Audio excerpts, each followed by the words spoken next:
देखिए, आज हमारी माननीय मुख्यमंत्री जी से जो मीटिंग हुई है, हमारे सभी जिला प्रधान, सभी स्टेट बॉडी के अभी सभी आदमी शामिल थे और हमारी 13 मुद्दों पे बातचीत उनसे हुई है।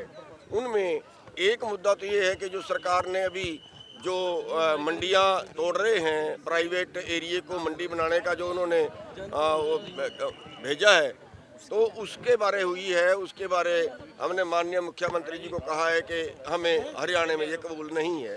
तो इन्होंने कहा हम अपनी तरफ से भी और आप अपनी तरफ से भी सुझाव केंद्र को भेजें। और एक जो मुद्दा है, जो अभी आंदोलन चल रहा है, इस आंदोलन में केंद्र सरकार से हरियाणा सरकार बातचीत करके इस मामले को सॉल्व करवाए। तीसरा मुद्दा था कि हरियाणा द्वारा जो MSP का इन्होंने कहा है, उस पर हमने कहा है कि इसकी विधानसभा में पास कर दो ताकि ये कानून बन जाए।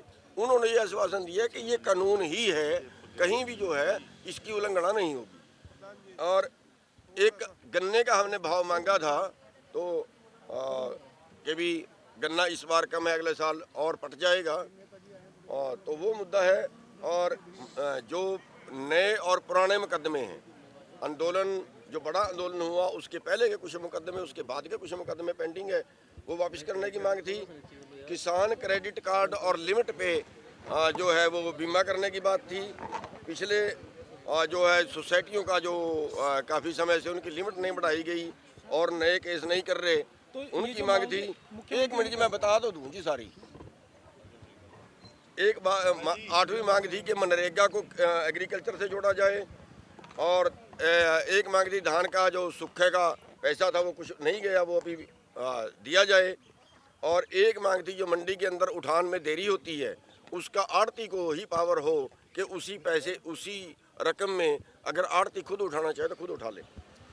और प्रधानमंत्री फसल बीमा में कुछ पैसे सोनीपत के पीछे 20-21-22 के नहीं आए, तो उनकी बात थी। एक हरियाणा के किसानों का गन्ना 2018 में उत्तराखंड की इकबालपुर शुगर मिल में गिरा था, 34 करोड़ रुपया बकाया है, तो उसकी बात थी। और जो सरसों, सूरजमुखी, बाजरा वगैरह फसलें हैं, उनका खरीद क्वांटिटी बढ़ाने की बात थी। तो इन सभी मांगों के ऊपर माननीय मुख्यमंत्री जी ने बड़े सकारात्मक रवैये से बात सुनी है और सभी मांगों का उन्होंने आश्वासन दिया है कि इनको हल करेंगे। जी, पर्टिकुलर कोई मांग गन्ने के रेट को लेकर कोई कहा कि रेट बढ़ाया जाएगा, कितना बढ़ाया? देखिए, उन्होंने कहा कि इसका हम एग्जामिन कर लेंगे, मिल वालों से भी पूछ लेंगे कि मिल वालों को कहाँ तक पड़ता खाता है, क्या पोजीशन है, उसका एग्जामिन कर लेंगे। उसका उन्होंने ये आश्वासन दिया है। किसान आंदोलन के लिए बातचीत की होगी आपने, खत्म करवाने के लिए कहा मुख्यमंत्री को, पहल की गई कि हम खत्म करवाएंगे इसको, या मांगे माने क्या करेंगे आंदोलन को? हाँ, हमने उनको कहा कि आप केंद्र सरकार से बात करें, क्योंकि हरियाणा सरकार की जो जहाँ उनको रोकने की पे जोर लगा रही है, वहाँ केंद्र सरकार के बीच से बात भी करनी चाहिए।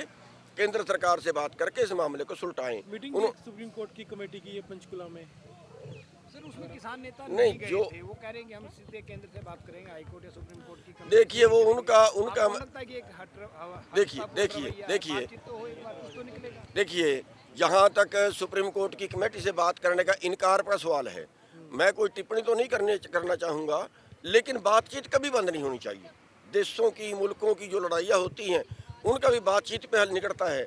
अब ये दोष अपने सिर लें कि हाँ उन्होंने बात ही नहीं की, ये नहीं करना चाहिए। बात करनी चाहिए, बातचीत कभी बंद नहीं करनी चाहिए, छोटे से हो चाहे बड़े से हो। एक जो आपने प्राइवेट मंडियों वाली बात की थी, उस पर क्या कहा मुख्यमंत्री? उस पर उन्होंने कहा है कि अभी तो उन्होंने रिपोर्ट मांगी है, अभी तो उन्होंने रिपोर्ट मांगी है, और आप अपनी तरफ से जो भी आपको दोष लगता है वो आप लिख के दो, वो हम तैयारी कर रहे हैं, वो हम उसको सेंट्रल सरकार को भेज रहे हैं। ये जो कृषि मार्केटिंग एक ड्राफ्ट सेंटर ने सभी स्टेट्स को भेजा है, उसके ऊपर हरियाणा के सरकार ने क्या क्या सुझाव दिए हैं और किसान क्या चाहते हैं कि नहीं, उन्होंने कुछ हो सकता है किसानों उन्होंने मजबूत बनाया? उन्होंने ये कहा है कि इस पे सुझाव मांगे, और सुझाव की तारीख पहले उसमें 15 दिन दी गई थी, अब वो जो है 10 जनवरी तक बढ़ा दी है।